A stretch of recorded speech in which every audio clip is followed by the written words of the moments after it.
This empty chair represents the addict who died today, not knowing recovery was possible.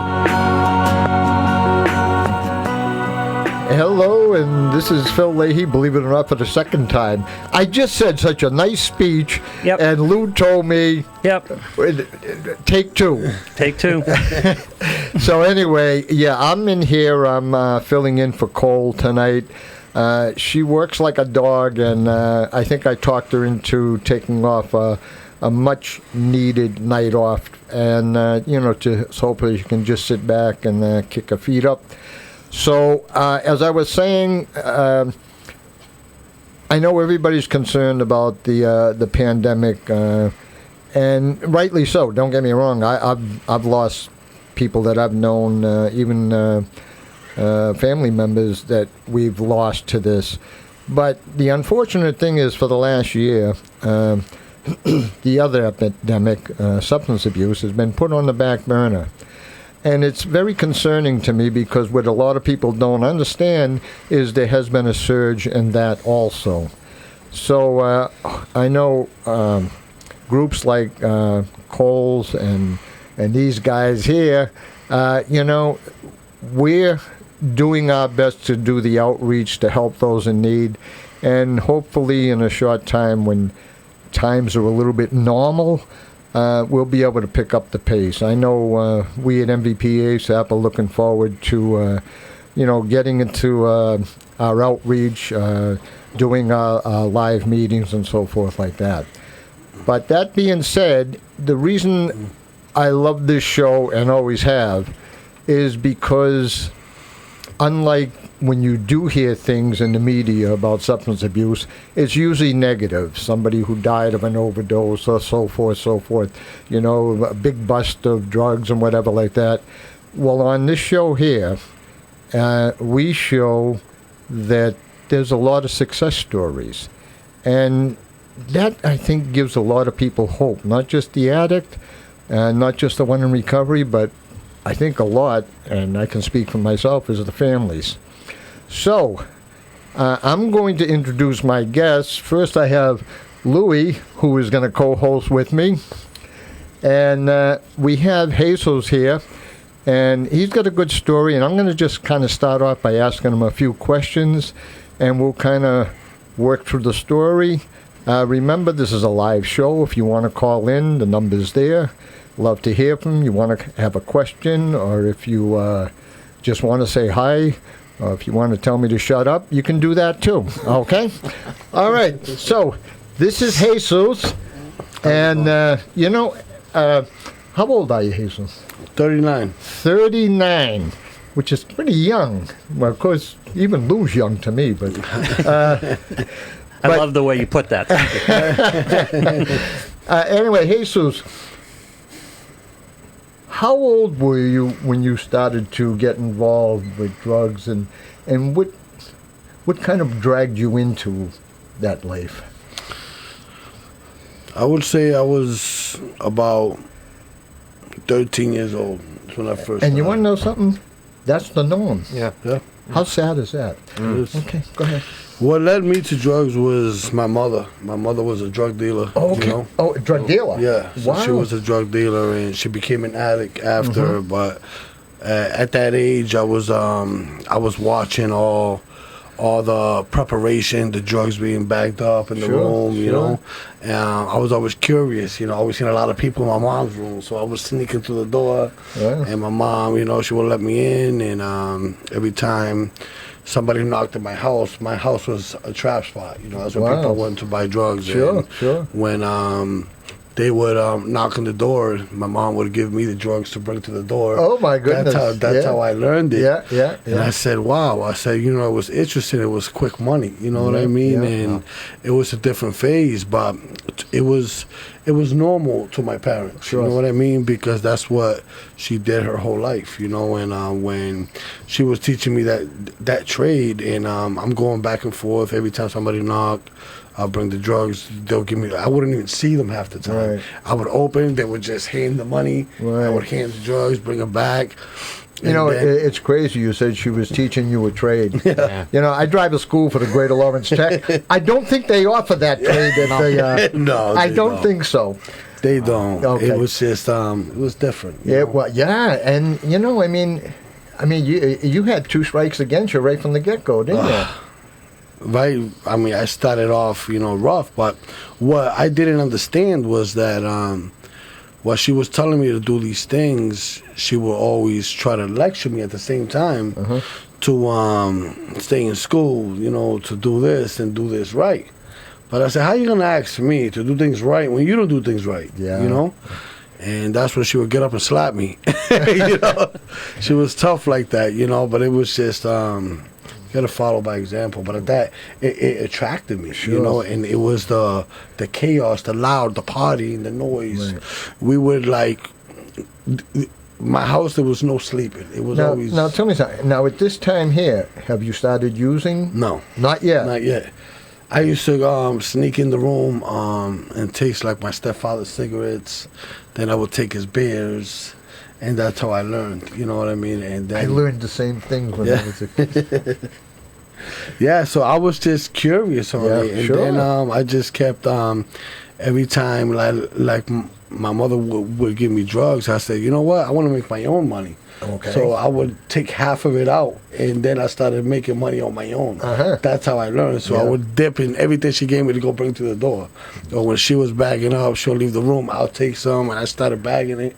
So when she said, go to the door to bring this, and I'll go up, like the guy left, but I would sell him the stuff I had. Oh, okay, And that's how. okay. So I started at an early age, Yeah. saving my own money. Buying sneakers, buying clothes, and things like that. So that's how I learned. I started hustling at an early age. You know, what is it with people that have drug addiction and sneakers? It connects. It does. I mean, I see these guys. They don't have a pot to piss in, but No. I'll tell you, they got the best nicest, sneakers money yeah. can buy. Nicest Yeah. sneakers, and that's what matters. And the rest of the outfit didn't really matter. That's right. What yeah. really mattered was the sneakers and the Okay. hat. All right. Okay, so now you've learned your trade, and actually you've one-upped your mom on how to do this business now, Yeah. actually. All right, so let's progress now. Now that you're learning how to make some quick money to buy the new sneakers, what entice you to start using it, knowing what it would do to you? Why did you take that next step? I took that next step. Was out of pain, Okay. out of the pain that I had towards my mother. Like I hated my mother with a passion, and the reason I hated her was because I was like the black sheep of the family. Okay. I was the youngest, but I'm the one that always got hit the most. Okay, so you had brothers and sisters? I did. There's 6 of them, 6, 7 with me. 7. Wow. So I got 4.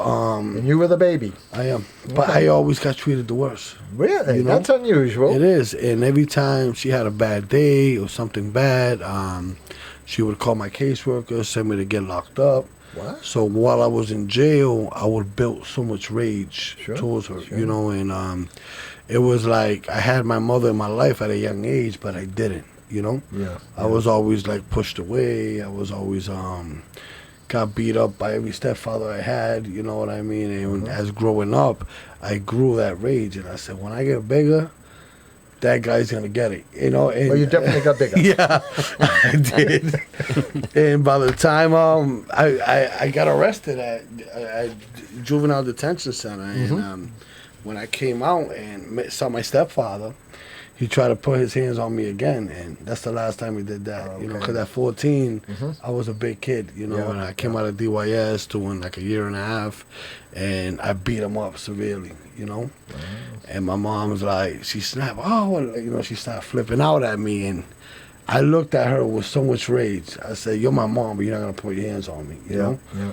Said, and I just started, that day, I walked out the house and saw my older brother, And while he was on the porch, I knocked him out. Wow. Knocked him out. I just had so much rage towards my family because the way they were treated differently, because they were all in the getting high club, you know, so they all got high together. Yep. So they were all like favored in a group, you know. And I just grew up so much rage, and that's when I started drinking. It's the first thing I did where I got heavier in drinking. So the money I was getting, I would send somebody to the liquor store to buy me Mad Dog 2020. Mad Dog 2020. That's all I drunk right there, you know. So I started drinking that, and was that like the cheapest thing around? Or was it was cheap. But it was like sweet. You know what I mean? It was like a sweet drink. I'll tell you, when I was a kid, there was a thing that we used to have people buy us. It was called Thunderbird. And they even had a poem for it. They said, "What's the bird? Thunderbird. What's the price? 50 twice." Yeah. It was $1 a bottle. Yeah. This was like maybe $3.50 a bottle. Well, don't forget, that was inflation. That was, I mean, I'm talking over 50 years ago here. Yeah. All right. So now you've taken a liking to alcohol. Yep. Okay.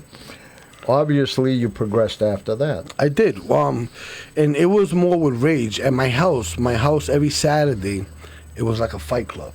Right? Okay. So my uncles and cousins would get together at my mother's house, and they would put the younger kids to fight for money. So we would fight for $5 a fight, you know. And really? And whoever started bleeding first, they would lose. And if you cried, you would get hit, you know. And back then, I was obsessed with candy. I was obsessed with penny candy because every candy cost a penny, you know. And I said, my mom said, "Hey Zeus, if you beat him up, instead of 5, I'll give you 10. I said, "Wow, you know how much candy I can buy with that?" So I used that excuse for rage. So I went in the room, started slapping myself in the face, doing push-ups. I come out, and the one I had a fight with my brother. And I just attacked him. He was bigger than me, but I was much stronger, you know. And I just beat him up severely. But by me fighting my brother, put me to hold rage towards him. You know, I ended up growing animosity towards him, and I just kept drinking and kept fighting in the streets. Even if it wasn't on the little fight club we had at my house, but putting us to fight against each other is what really grew me to grow a lot of hate towards them. So your rage wasn't. So after a while, your rage wasn't just for your family, but when you went out on the street, it was fighting. You use it there also. And I was recognized in the streets for that, for fighting. You know, I loved fighting. Like I just loved the excitement, the extreme. And every time I would go and fight someone, the guy had to be bigger than me. You know what I mean? And I would pick fights on purpose. I was recognized on the street too for running away. I didn't run to the fight. So, you know, this is kind of incredible. You know, I mean, I never heard anything quite like this. So you're fighting, you're drinking, you're fighting with pretty much everybody now. So when do you step over to, you know, cross that line where you started using what you're selling? I started that at 16 years old. 16? At 16 is when I did my first line of coke. Okay. No, 15 actually. Okay. I was 15, and that's when I first tried it, and it wasn't really my thing. You know what I mean? Sure. I said I didn't like the way I felt. I liked more drinking. Okay. More drinking, and we would drinking always led me into fights and doing multiple things. Then I didn't really like that, so I tried Special K. Okay. And Special K is what I really like, because you put it in my alcohol drink, and it would lead me to just rage, you know, in fights, and that's what I love. So when I would go to a club, I will get some Special K, and I will put it in my drink and get crazy, you know. Now tell me something. This fighting that you did, I understand the rage. Did you kind of get some personal satisfaction out of it? I did. I felt like that's the way I relieved my pain. Okay. You know, the stuff I was holding in, that's how I would release it. Okay. So when I would go to jail and have a bad day, I didn't have drugs. So I would go in somebody's cell and just fight, you know, for no reason. But that's the way I would release my pain towards them. Okay. Not being able to get out, I didn't know how much time I was looking at, but that's how I would cope with my skills, you know, and fighting was my go-to drug. You know what I mean? Really? Yeah, it was actually, It was I the can see excitement, that, yeah. you know, and when I would get out, every time I get out, I would get worse with it. So your addiction wasn't just to drugs and alcohol. No, it was to violence. Sure. You know, like, because that's what I seen, you know, and violence was normal to me. Okay. Going to jail and getting out, it was normal. Tell me something now. I read in your bio that you spent a lot of time with gangs. I did. Okay. How did that come about?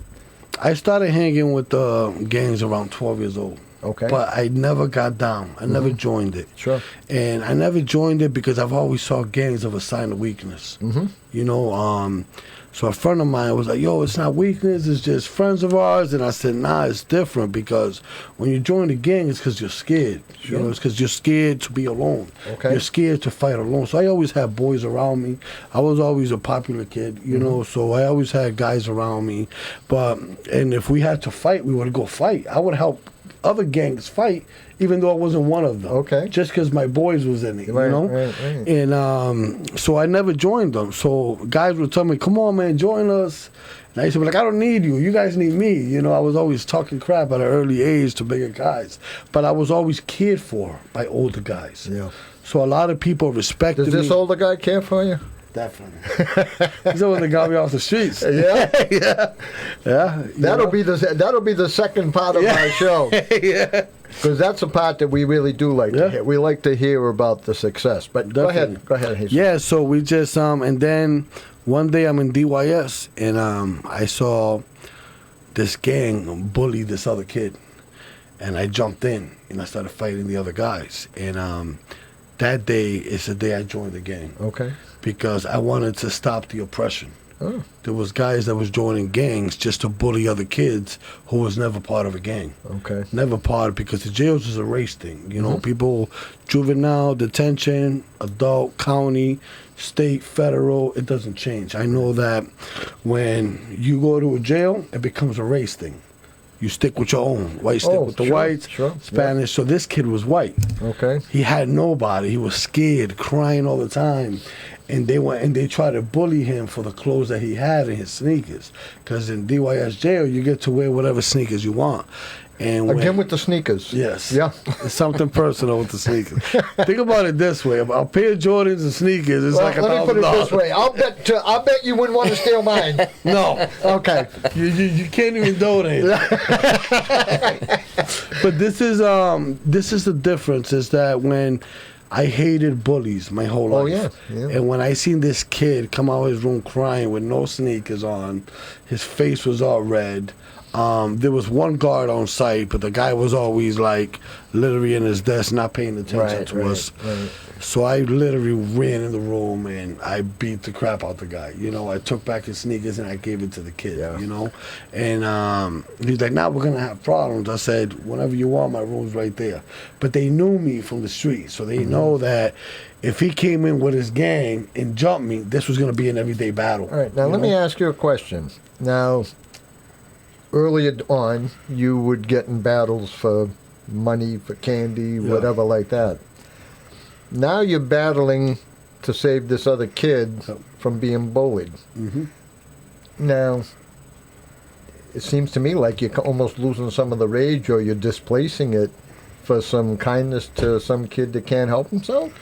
It was like a win-win for me. Yeah. You know, because for me, I love to fight. Yeah. You know, so it wasn't really a bad thing for it. But watching the kid cry that was powerless over any of them, because this is the kid you just had to push. Right. You didn't have to beat him, and you're gonna come and take his, like, the kid was in tears. I mean, he was hurting, and I just couldn't take that. So I went in, and watching me get back his belongings made my day. You want to know some people that are listening to you now? You know, they're going to listen to the beginning of your story, and then you throw in this part here, and I think you're going to catch everybody by surprise by saying, this guy actually has compassion? I mean, think about it. The whole part of your story, you were beating brothers and this and that and everything, and now all of a sudden, you're showing some. I understand you're getting your fighting in, but you're doing it because you have this compassion to this kid that's getting bullied all over the place. I've always had this heart for someone that was weak. Okay. You know, always since my childhood. You know, I know that when I used to hustle and sell drugs in my block, I would buy ice cream for the whole block. The ice cream truck would pull up, and I'll stop them. He'll come right to me, and I'll buy ice cream for all the kids in the neighborhood. So I always had a heart to help the younger kids. Okay. But those that were getting oppressed or bullied, I've always helped. You know what I mean? I was always, even though I was lost in the streets. I was willing to go to war with whoever, but I always had a soft spot for someone that was weak. Tell me something, because we're going to be taking a break in a couple minutes. Right. When did you get to the worst of the worst? When was your worst of the worst? The worst of the worst for me, I would say it was at 18 years old. That's when my daughter passed away. Oh, my God. I had my daughter who passed away of SIDS, and I just went to war.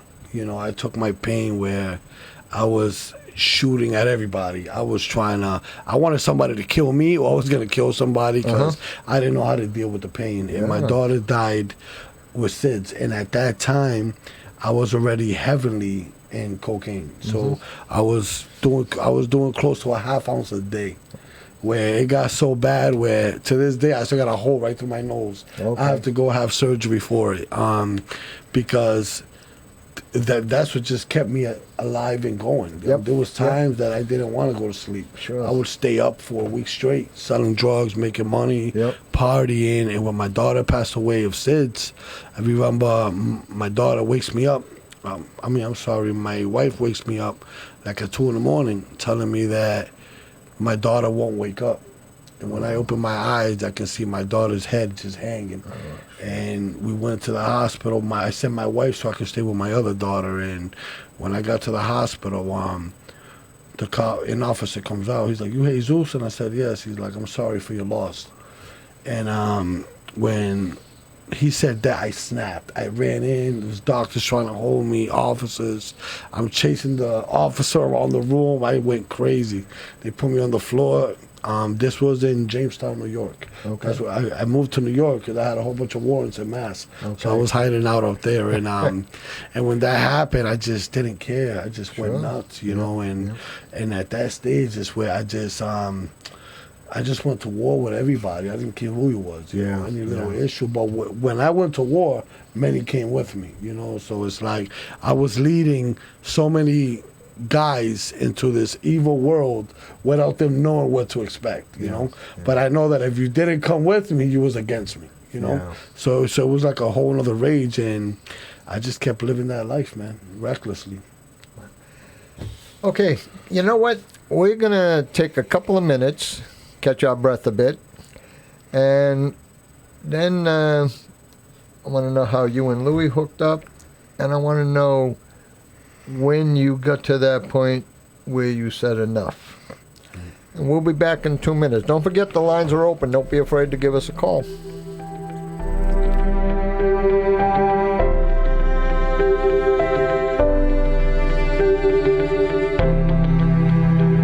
Hi there. My name's Phil Leahy, and I do the Empty Chair Show here. And as much as Fran and I have enjoyed doing this show, our real passion is with where it all began, the Circle of Hope, my support group for the families of addicts. I learned a long time ago that dealing with an active addict is just too difficult. So we invite you to join our group, the Circle of Hope. Give me a call, 978-886-2949, and you'll see our banner on the show anyway. And give me a call, find out what it's all about. You know, if you don't think you're ready to sit into a group, Fran and I always invite people over to the house, and we sit down, have a one-on-one, and we talk about a plan you'll have to set up, how to deal with someone in active addiction, or just give you a chance to vent. So, I mean, if you or someone you know has dealing with someone in active addiction, reach out, give a call, take the first step. I promise you that it won't make it easier, but once you understand what it's all about, you'll be able to deal with it a little bit better. So again, 978-886-2949. Just ask for Phil. I'm always available 24/7. Thanks, and we'll see you on the empty chair. Bye-bye.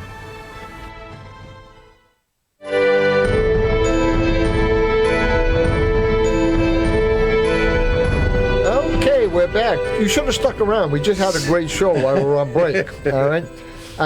Don't forget, you want to call in, say hi to Jesus, say hi to Lou. Feel free. The lines are open. And, if you look at the bottom of our, I guess at the top of our screen, you're going to see all of our sponsors. These people are fantastic. Every dime that they donate for their ad goes towards scholarships to get people who are graduating from halfway house or something into a good, sober living home. We try to give them a month's rent to get them started, and we have just had so much success. So we thank all of our sponsors, and any of you cheapskates out there that want to be a sponsor, just give Cole Welch a call. All right? Okay, we're back. All right, Jesus, all right, you went through a pretty dark period, obviously. Definitely. But obviously, if you didn't get well, you wouldn't be sitting here. Yeah. If you didn't get well, we wouldn't want you sitting here. Yeah. Okay, so what happened to say, or what was the driving force to say, I'm going to get well?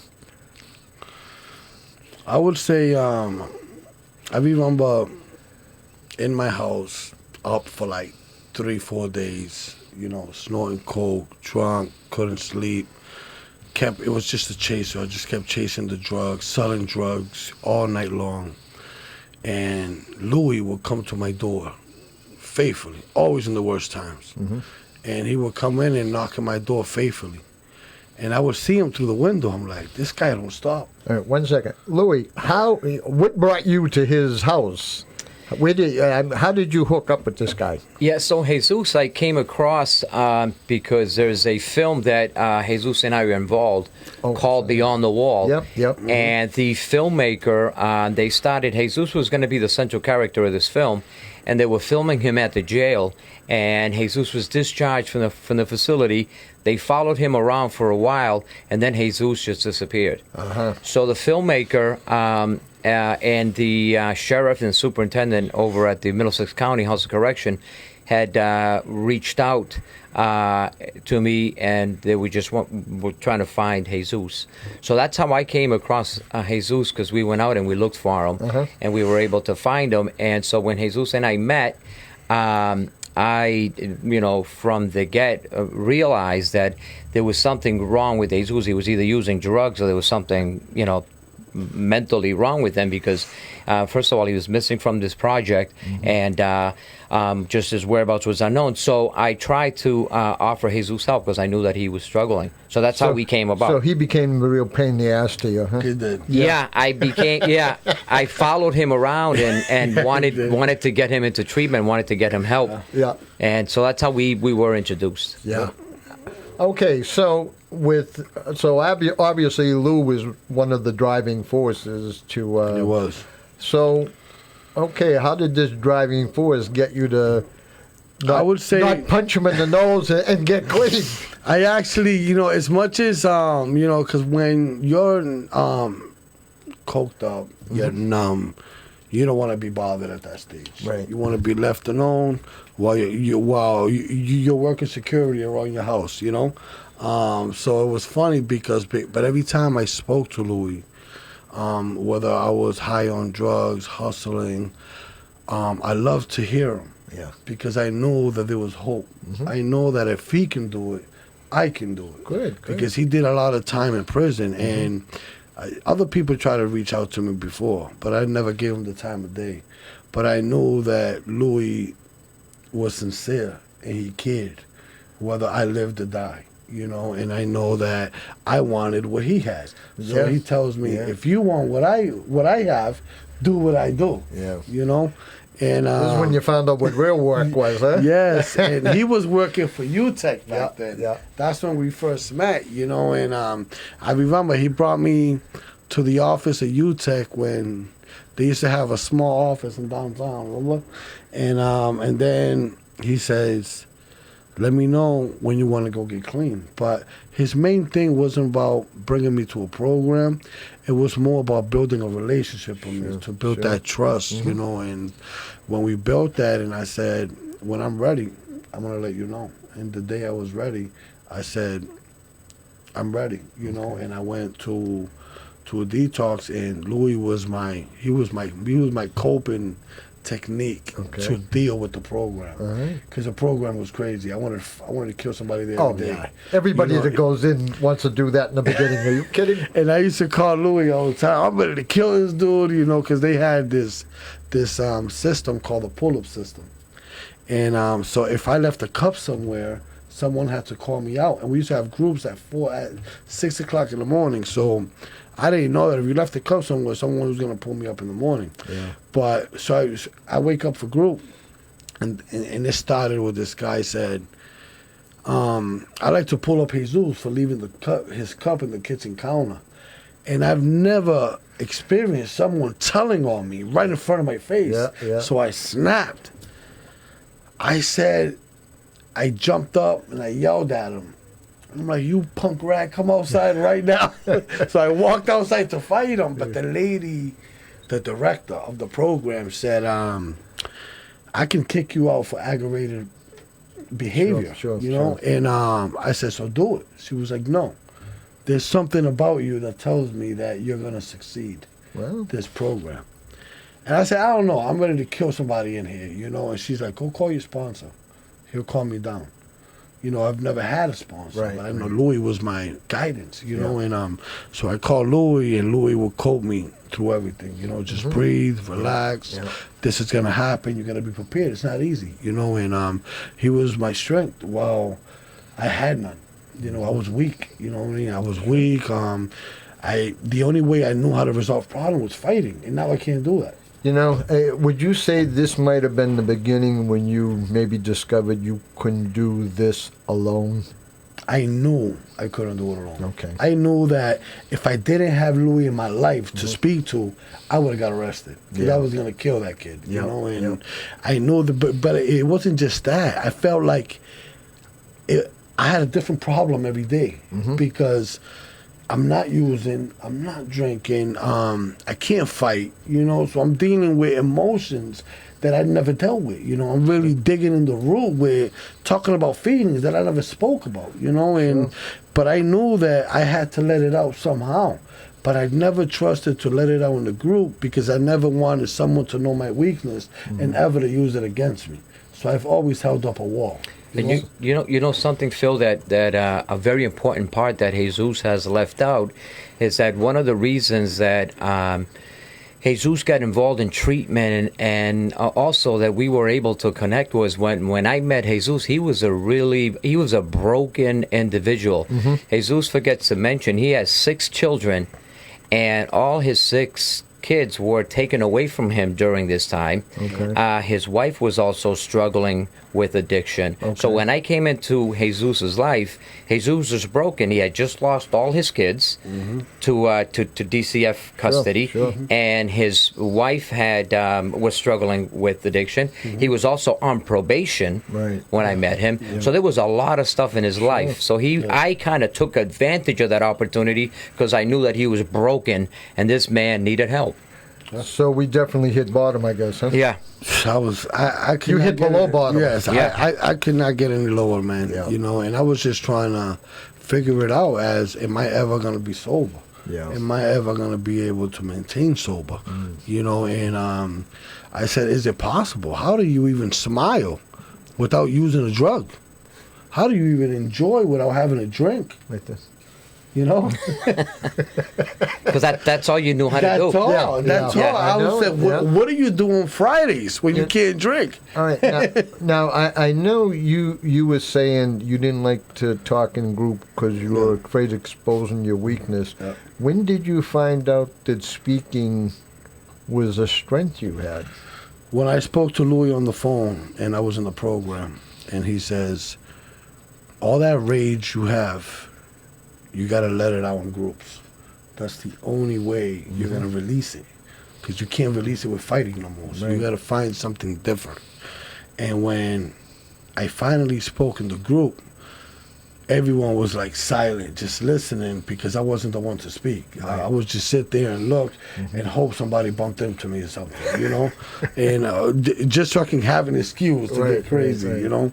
And I wanted to fight and leave there so bad, but knowing that my kids were in DCF system, I had to get them back. You know what I mean? And a week before I let it out, I went to go see my kids at the DCF office, and my son Andre, I went to give him a kiss while I'm putting him in the chair, because he wouldn't let no one put him in the DCF worker's chair. So while I'm putting him in the chair, he grabs his toy and starts hitting me in the head with it, saying, "Daddy, how can you let him take me? How can you let him take me?" Ooh, that gotta hurt. And that destroyed me, man. I felt like somebody was stabbing me repeatedly, and no blood was coming out.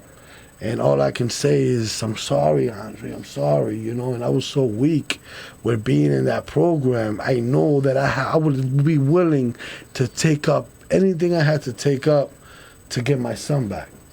And when I went through the process of dealing with all this, I got blinded, man. I got blinded by... When I say I got blinded, is that I was doing the recovery without God. Okay. Because I didn't believe in God, Okay. you know? And I was stuck in step 4 when it said you got to admit to your higher power that you're powerless over your addiction. I said, hell no. And I said it just like that in group. I said, I don't got a higher power. I said, I am God, you know? And the guys were So that like, must have went over big. yeah, I didn't believe in God because I believed there was a God, but I wasn't going to accept him because of the loss of my daughter. Sure, I can You know, understand that. and my wife did, and that's what changed my wife. So my wife So was the strength. just to interrupt, so your wife, did she find recovery before you? She did. Oh, yeah. okay, great. She found recovery. Actually, I went into recovery first, then she came like right after. Okay. I would say probably a month. And but I was doing recovery, keeping my criminal thinking. Okay. You know, so Yeah, I still had I was still into I wanted to fight. I was still into that evil person, but being sober. So I did recovery without God, and I went back to selling drugs, but not to using. Oh, So I never used again since 2012. okay. You know, I've been sober, but I went back to selling it. After I left the program, probably a year later, when I needed to get money to help my wife out, help myself out, because we're both in programs now, Right, you know, right. doing what we had to do. But I know that my wife was more focused 100% on the kids. I'm more focused 100% on me. Sure. Because I know that I've been broken so much, and that I needed to focus on myself, so I can maintain sober, you know. And I learned that through a guy that said, he says, Jesus, if you was in an airplane and it's you and your son, and the mask drops down because the airplane starts shaking, and there's only one mask, and it's either you or your son, who do you put the mask on? I said, I will put it on my son. He's like, if you did that, you would die. Yeah. Then you can't save your son. Yeah. So you got to focus on you 100%. Yeah. So in order, you put it on yourself to build enough oxygen Right. so you can save your son. Yep. So sometimes you need to focus on you before you can help anybody Well, else. and you know, and I think that's a good lesson for anybody out there who is in recovery, early recovery. It's okay to be selfish in the beginning. It's okay to think about you, your recovery. It's okay to do that. Actually, it's probably required if you really want to make it. Yeah. After that, the gratitude and everything will come along. Yes, but It will. but that's that's a good lesson for anyone who. And it was so I knew that I really had to focus on myself, because I didn't want to be the type to go up and pick up a 30-day trip every month. Sure. I'm either going to give it my all, or I'm not giving it nothing. So I hit the recovery books and recovery meetings like I hit the streets when I used to gangbang, 100%, full force. Okay. And when I ran with the streets, if you touch one of my guys, I'll touch 10 of yours. I've always took it to a whole other extreme. And that's how I did with recovery, because I never wanted to relapse or use again, you know? So I was in the books, even though I struggled with the steps on having accepting God into my life. Like I was running groups. I would invite Louie. We used to have this group called a hot dog meeting. We serve hot dogs. Remember Louie? I told Louie to come down, and speak. Louie came down faithfully, man, and started speaking in the group. And he was my network, man. And I didn't just build with anybody, but I know that his heart was sincere. Okay, I want to fast forward because I know you and your wife have an organization. Now, you've been clean for 9 years? Yep. How long have you been in recovery? In recovery? Yeah. Because I'm going to take a wild guess while you were selling drugs and you were clean. That probably don't count. I would say no. I actually got my year medallion chip while I had like 125 grams of coke in my pocket. Oh, that's good. I felt that must be the 13th step. Yeah. It was my criminal. You can sell drugs as long as you're clean. And as they giving me my chip, I touched my pocket for some reason, and I can feel that I just picked up 125 grams of coke that I had in my pocket, and it's like I was like crushed, but my criminal thinking, like I said, was off, man. You know what I mean? And my recovery, I would say about 6 years. I've been in solid recovery where it really helped me, where I accepted God into my life. And this was in prison, in Walpole State Prison. That's where I accepted God into my life, and I was able to go through the steps and follow the steps, right? That it really works, and you gotta admit that you're powerless over your addiction, or there's no moving forward, And I know for me, it was Jesus. I surrendered my life to Jesus, and my life was never the same. So Jesus and found Jesus. Amen. Okay. All right. A little bit about your family. What about your brothers, your sisters, whatever? Do you have any kind of connection with them anymore? I do. I don't hang with them, though. I plant the seed. I tell them I love them. Are they having problems with addiction too? One of my sisters just passed away from drinking and drug abuse in Manchester, and before she passed away, I kept going over there with my wife just to go pray for her and tell her, let's go to a program. I can get you into the Teen Challenge for Women in Providence. Great program. I built some great relationships with walking in ministry that I was able to get people into detoxes and programs with a phone call. Nice feeling when you do that, isn't it? It's the best. I know I can relate to that. That is the best feeling you in the can't world. accept. And when I would invite somebody to a program, like I'm talking to my sister, she's like, no, I'm good. I don't have a problem. Yeah. She would say, I'm like, you are such in denial. She's like, you know what? I'll talk more about you in recovery if you take me to go get some cigarettes. so I take her, right, and I'm driving, and I can just feel she had this big smile on her face, like she was happy. Yeah. But I can tell she was hurting. Right. I can tell she was brisk. Like I can see right through her that she's trying to hide behind this smile when she just wants to cry. Now, how old was she living. when she passed away? She was 41. She was 2 years older than me. That was just a couple months ago. Yeah, a couple of months ago. That she died. I actually lost two sisters in 6 months. Wow. Back to back. My sister Lucy and my sister Wanda. Now, tell me, is your mother still with us? No, my mother, 2 weeks before I wrapped up my bed, my mother passed away on a Monday.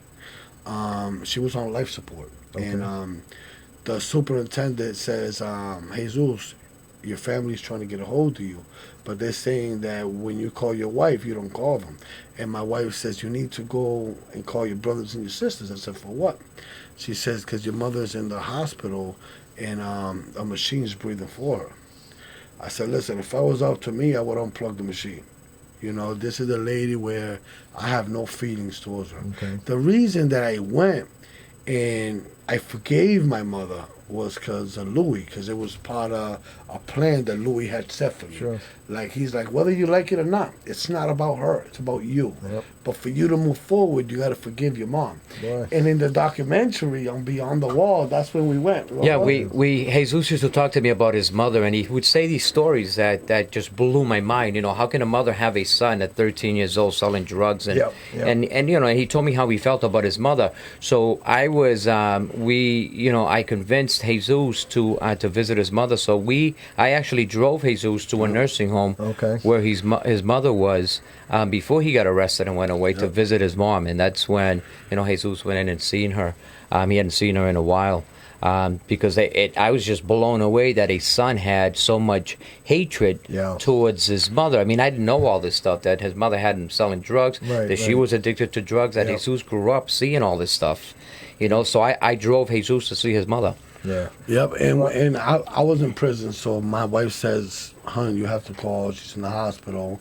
Family's coming over from all over, and so I said, no, I'm good. She's like, just do it for yourself. But then I thought about the day I walked in there and into the nursing home, and I said, I went up to her and I kissed her in the cheek, and I said, even though you was a horrible mother to me, I forgive you, but I do it for me so that I can move forward and I never have to show my kids what you showed me. Yeah. Was that the last time you ever seen her alive? Yeah, that was the last time. But if you would have never took me to do that, You would have never seen I her. would have been crushed. All right, because now, tell me now.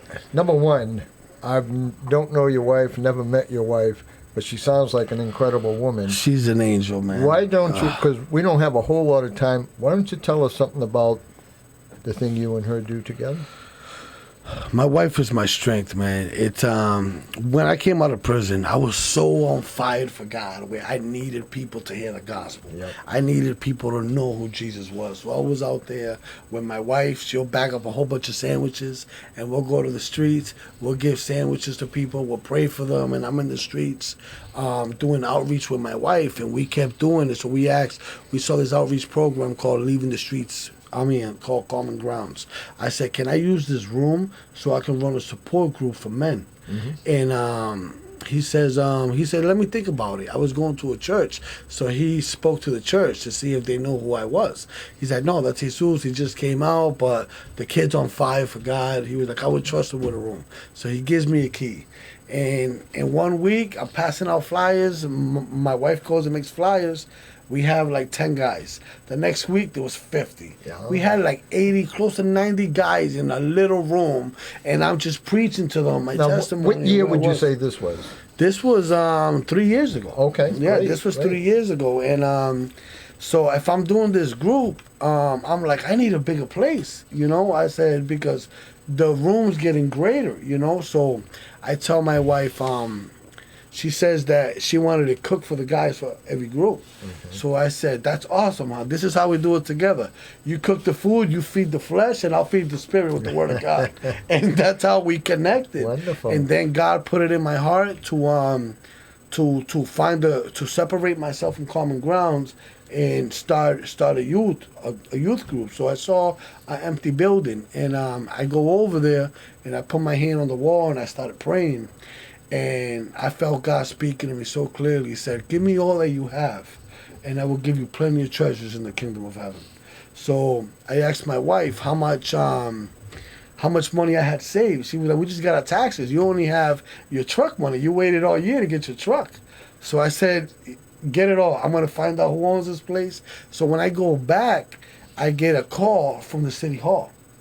So I get a call from the mayor's office. It says Mayor Florentini on it. Uh-huh. And he's like, the mayor wants to have a meeting with you. I said, I wonder if a warrant popped up, because I didn't know why would the mayor want to have a conversation with me. I'm a convicted felon, arrest 98 times. My record is horrible. And he invited me to a meeting and said, Jesus, we want to work together so that we see everything you're doing in the streets, and we want to know that we can work together as a team. I do what I do, but you do what you do in the streets. But this is how we keep the streets calm and clean. So we got a location. I found a location for, it was like, he wanted like $2,500 a month. He came down. I told him how much it was for. So I said, listen, I can't afford that much. But it was missing the ceiling. It was missing floors. Yeah. He's like, you sure you want this? He's like, the walls are broken and it was all messed up. I said, listen, you see broken walls, but I see broken hearts. And a lot of broken people are going to come into this when we get it up and running. So I went to it. He said, listen, come see me tomorrow. Bring me $1,000, first and last, and I'll give it to you for $1,000 a month. So I took the $2,500 I have and I just gave it to him, signed the lease. I get a call from the mayor that he wanted to make me, he heard about the location. He wanted to make me a big sign outside that said Leaving the Streets Ministries. That's the name that God put in my heart. And it was funny because as we created that sign, and every time I'm ready to get my occupancy, they say you need a bathroom that is handicap accessible. Right. So everything I did, I kept getting challenged and storms, and I'm getting prosecuted for trying to do the right thing. Well, maybe you should have told the mayor, instead of a sign, how about giving me a little help here? Well, he did. Oh, okay. He did. He He said better. when the inspectors were giving me a hard time, he's like, "What's going on, Jesus?" So I told him what happened. They're charging me $20,000 to do a bathroom, but I can have a plumber, the electrician. I can get it for cheaper if I didn't have to build a huge handicap ramp. He said, "Don't worry about it. Call me back in 10 minutes." And I call him back. The inspector called me in 2 minutes. And he says, he's like, "It looks like you know big people in big places." He's like, "I'm going to go and bring you your occupancy." Okay. So he came and brought it. He approved it, override it. And we just started serving the youth, serving the broken. Right. We just opened, our grand opening was last year, March 7th. Louis, you remember the grand Oh, yeah. opening? I attended. You couldn't even fit another person. It was so Wonderful. packed. Awesome. And we've gotten awards 2 years in a row Great. for Volunteer of the Year. We got four awards this year from the state senator. We got one from the mayor again. State Senator DeZaglio? Yes. She's great, huh? Yeah, so she gave us a huge award. Yeah, we gotta give you your plug, Diane. Yeah, she's awesome. She's amazing. She's actually, I'm in the Leads program with her as well. Okay. So the Chambers of Commerce. So it's like, God has put me in so many places where I would never thought I would be. I sit in tables where every month, where mayor, state tab. You even have a van for your program and We have everything, two right? of them now. There's Yeah. two vans. Yeah, so we got two Now, vans. We tell bring me guys to something. work. Now, if I Hang remember, on a second, guys. you're- Cole wants to say hi, so why don't you guys put your headsets on? Who? Cole. Cole who? You heard her, right? Hi, Cole. How are you? Hi, guys. Hello, Hey, Cole. What an amazing show. And I'm glad, Jesus, that you're getting to the part about the ministry because that's what I really wanted to hear a lot about tonight. All right. Are you doing anything during this time of COVID? Are your doors open? And how are you meeting with men that need you on the streets? We haven't stopped, actually. We was our city mayor. He left us open as an essential business because we serve the community. So since we opened March 7th, the COVID hit about March 15th, right after. Yeah. So we was out with a whole bunch of youth making masks for the community.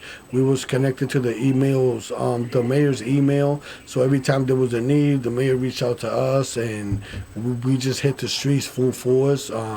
We still have our men's group every Wednesday, our men's recovery group every Wednesday. We got a job orientation every Thursday. So we send guys to work. We don't only get jobs for guys for convicted felons. We guarantee you the hire immediately. So they get hired the day of their orientation, and we get them the transportations for 2 weeks as well. Good. Amen. Yep. Amen. God bless you.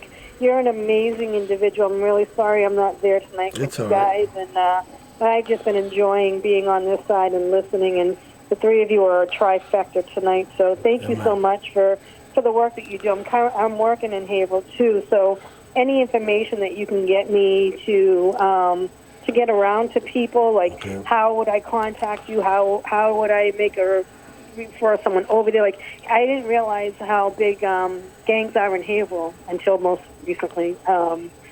But whatever. So we work with a lot of gangs in Haverhill. Every time somebody gets released from prison, before they get released, I get the heads up by Haverhill PD in the city hall. So I get them into a safe house. We got a house where it's connected to Leaving the Streets, and we are able to put them in there.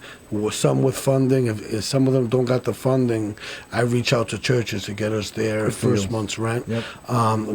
We also have a food pantry that we serve 500 families a week every Monday. Amen. And for families that don't got transportation, people that tested positive for COVID, who are quarantining, who has disabilities or can't leave the house or don't have transportations, we have a crew of 5 of our young adults on Sundays, and they do all the food deliveries right to their house. Wow. Yeah, that's unbelievable, and that's just being the hands and feet of God, and I just can't thank you enough for the work that you're doing. I'm so blessed that Louie Diaz, came into your life, and look who you became. Like, your story was really moving and emotional tonight, and I just can't thank you and your wife enough for all that you're doing. Yeah, it's amazing. I'm truly grateful for the opportunity that God gave me, but I know I was just Amen. tired. I was tired of being tired, and I wanted to do something different. And between me and my wife, we do amazing things in the community. We do this show on Thursday nights called Changing Pain, and guys just come up and just share their testimony. Their pain's not the same, so they use their pain as their motivation to help them move forward in life. So it's a blessing. Amen, brother. Well, thank you so much. And Louie and Phil, thank you guys so much for covering for me tonight. I appreciate it. And I love you guys, and God bless, and thank you again. Love you too, Cole. All right. Bless you more. See you soon, kiddo. We only got a couple of minutes. What I'd like to do, I deal a lot with the loved ones of addicts, parents, spouses, whatever. Mm-hmm. Now, you guys, if you had one message to parents to kind of prepare them or warn them what to look for, what would your message be first, Louie? I would say for a parent that has a child, a loved one that's struggling, one of the things that first comes to mind is learning, getting educated, connecting with a program, with an agency, with individuals that can teach you, educate you on what you're dealing with or what you're going to be dealing with. Getting connected with agencies that can walk you through this process and show you how to cope with your loved one that struggles, because it is so hard to deal. It breaks not just the individual, it breaks families apart when you don't know how to deal with them. Oh, yeah, absolutely. Now, with you, let's say, kind of a similar question, but you're a parent. What are you looking for if you have suspicions that your kid may be playing around? What would you warn the parents to say, geez, I'm not sure if he's doing this. How do I know? I would say to do a full inventory on your child to find out her good moods and bad moods. But if you find out that your child is using, to don't attack it with aggression, but attack it with love. Yeah. Because hate on hate ends up with fire burning. But when you teach them the opposite reaction of what they're expecting, it really shocks them, And I know that when your kid is ready to make that change, you're the first one they're gonna call. Yep. So I think love overpowers any aggression or any hate. Right. So if they're struggling, definitely do your inventory, and like Louis said, really do your research and homework on how you can help them. Yeah. And I'm gonna say, parents, especially parents, don't try to do it alone. And this is where I give a pitch to my family support group. Mm-hmm. As I'm sure you saw the thing there. But in all seriousness, if you're not in our locale, there's Learn to Cope, there's Al-Anon, there's all kinds of groups. Don't try to do it on your own. A lot of people have been going through what we go through, and it's just too hard to do on your own. I'd like to echo Cole, Lou, Jesus, thank you for coming. Thank you for having us. I enjoyed the interview. And I'm just going to say a quick hello to my wife, Fran. I think everybody, because she used to co-host this show with me, and she's been battling cancer successfully for 6 years. We just got our second COVID shot, and in a couple of weeks, we're going to be ready to be semi-human. Nice. So, honey, I'm on my way home. And to everybody else, I hope you enjoyed the show. It will be on our Facebook page. You can watch it, reruns or whatever like that. And that, Lou, as always, it was nice to see you. Nice working with you again. Great to have you back. And that, we're going to say, we're going to wrap it, and we'll see you in a couple of weeks. Bye-bye. Bye-bye. Thank you. Bye. Thank you.